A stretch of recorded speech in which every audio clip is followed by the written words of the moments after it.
네, 여러분 안녕하십니까. 수원시 글로벌 평생학습관 러닝 레터 배우러 와 제90호입니다. 저는 오늘도 배달꾼 조영호 관장입니다. 이번의 주제는 똑똑한 사람들이 왜 어리석은 삶을 살까입니다. IQ 얘기인데요. 저희 배우러 와에서 IQ 얘기를 가끔 해드리고 있습니다. 네, 배움과 삶에 얽힌 다양한 얘기입니다. 머리가 좋은 사람이 어리석은 삶을 산다. 이렇게 얘기를 하니까, 아, 참 일리가 있다. 이런 얘기를 해요. 대체로 반응들이 이렇습니다. 머리가 좋은 사람들은 참 유능한 사람들인데, 그들이 결국 일복이 많아서 안 해도 되는 일을 하다 보니 조금 손해를 보고 어리석은 삶을 사는 것이 아니냐, 뭐 그런 생각들을 하신 분이 많으시더라고요. 그런 점도 물론 있습니다. 그러나 근본적으로 머리가 좋다는 것이 의미하는 게 좀 다른 것 같아요. 한번 살펴보기로 하겠습니다. 머리가 좋은 사람들을 연구하는 프로젝트들이 여럿 있습니다. 그 중에 수학 영재 연구 프로젝트를 소개해 드리려고 합니다. 미국에서 대학교 진학할 때 치르는 수능시험, SAT라고 하죠. 이 수능시험 상위 0.01% 아이들을 연구한 그런 프로젝트입니다. 5천 명이 있었는데요. 이 5천 명을 쭉 조사를 했던 것입니다.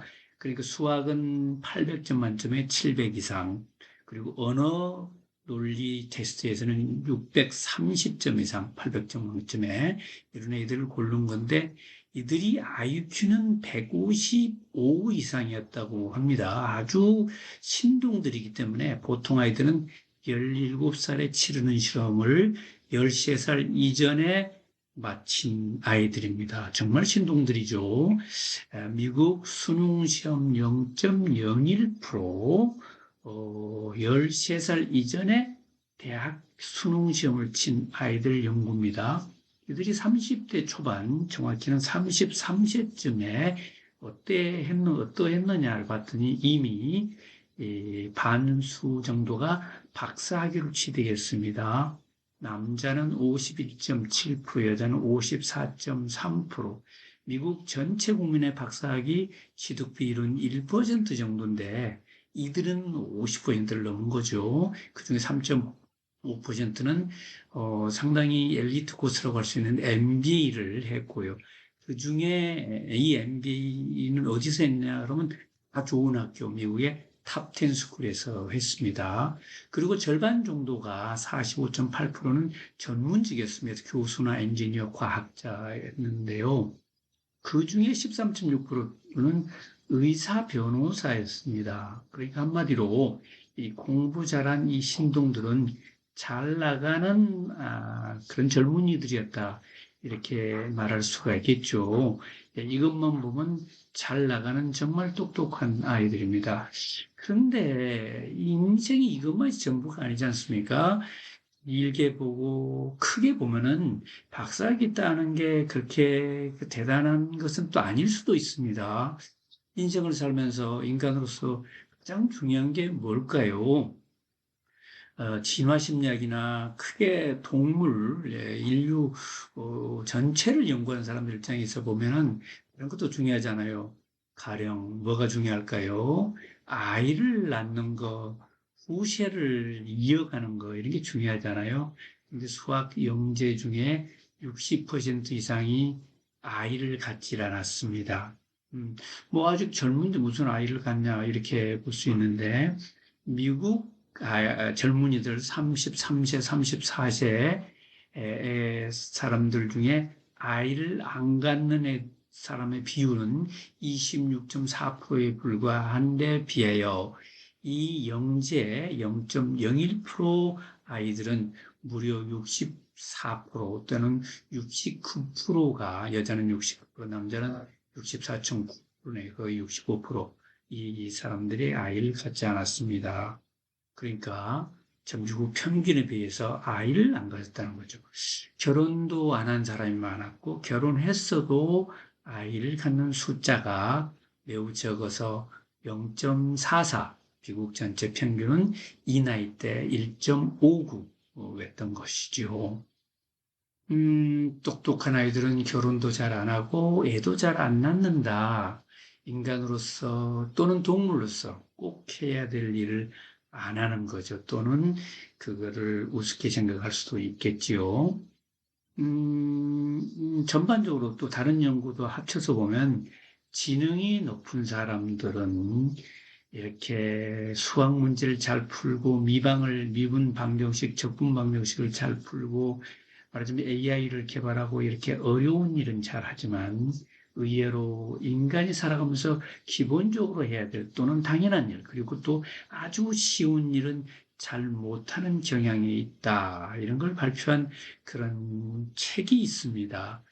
일본계 심리학자 가나자와 사토시인데요. 이분 영국의 정치경제대학의 명문대학입니다. 교수로 있는 분인데 이분은 심리학인데 진화 심리학을 연구를 하고 있어요. 그러면서 이 진화의 관점에서 지능이 어떤 역할을 하나 잘 살펴보니까 이 지능이라는 것은 진화의 큰 줄거리에서 볼 때 매우 특이한 역할을 하더라.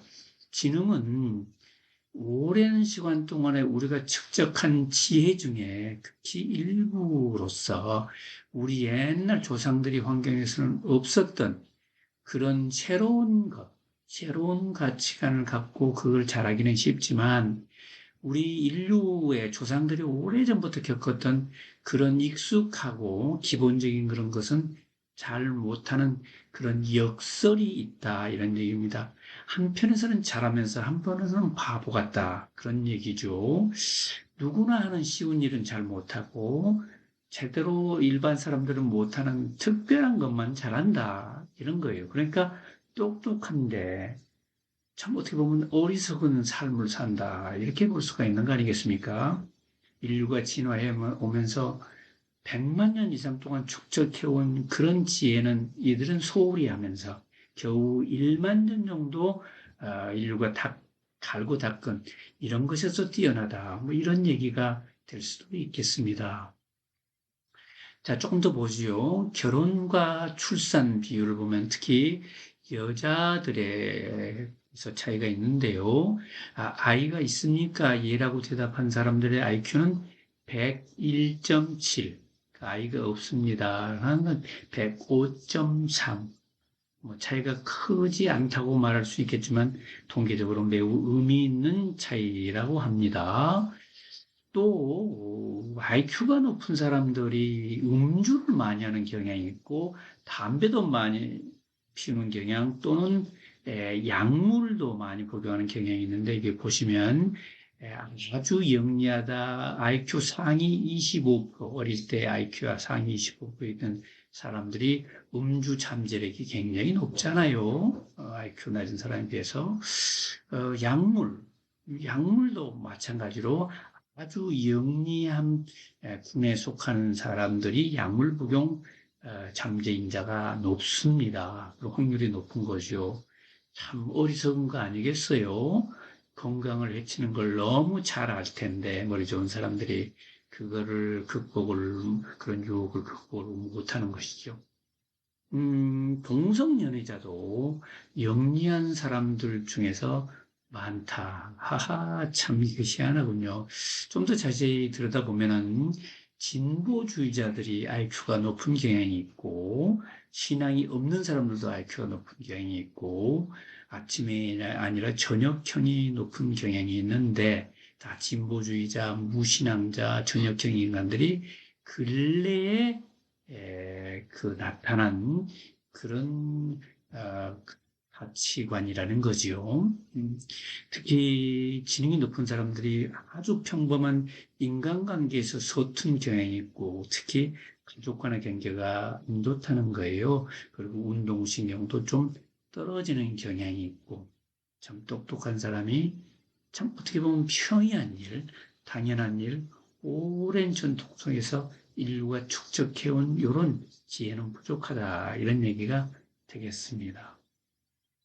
예, 지능은 우리가 측정하는 지능, 특히 IQ로 측정하는 지능은 인간의 전체 지능이 아니고 일부분에 지나지 않고 우리가 사람들의 축적해온 당연시 되어온 그런 삶의 기술은 많은 사람들이 지혜로서 가지고 있습니다. 그래서 IQ 좋다고 해서 결코 자만해서는 안 되고 겸손해야 되고요.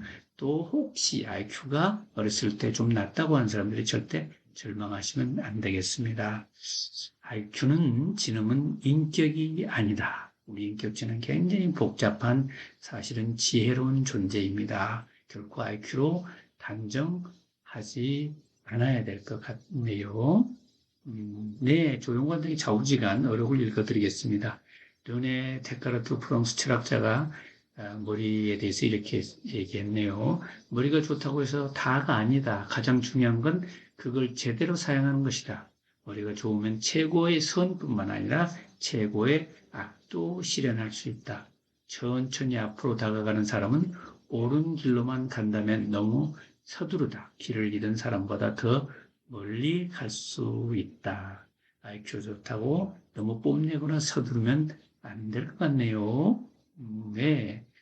자, 가나자와 사토시 교수, 지능의 역설을 주장하고 있는 이분, 지능이 높은 사람은 대체로 인생에서 가장 중요한 일을 잘 처리하지 못한다. 인생에서 가장 중요한 일은 뭘까요? 예, 평범하게 가정을 이루고 살면서 이세를 양육하고 가까운 사람들, 좀 소중한 사람들을 잘 보살피는 게 아니겠습니까? 네, 여러분, 수원시 글로벌 평생학습관 많은 강좌가 펼쳐지고 있는데요.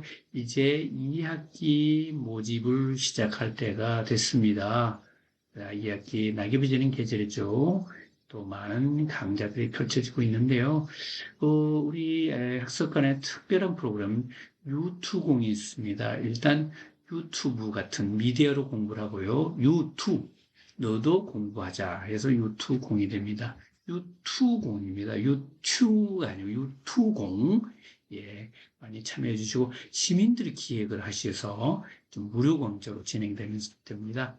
함께 보시고 토론하고 또 실천해 주시고 나눠주시면 좋겠습니다. 예, 코로나가 또다시 극성을 부리고 있는데요. 코로나 4차 접종자는 50% 수강료를 감면해 드리고 있습니다. 여러분 아직 우리 배우로와 구독 신청 안 하신 분들 신청해 주시고요. 또 다음 호에 뵙겠습니다. 여러분 정말 감사합니다.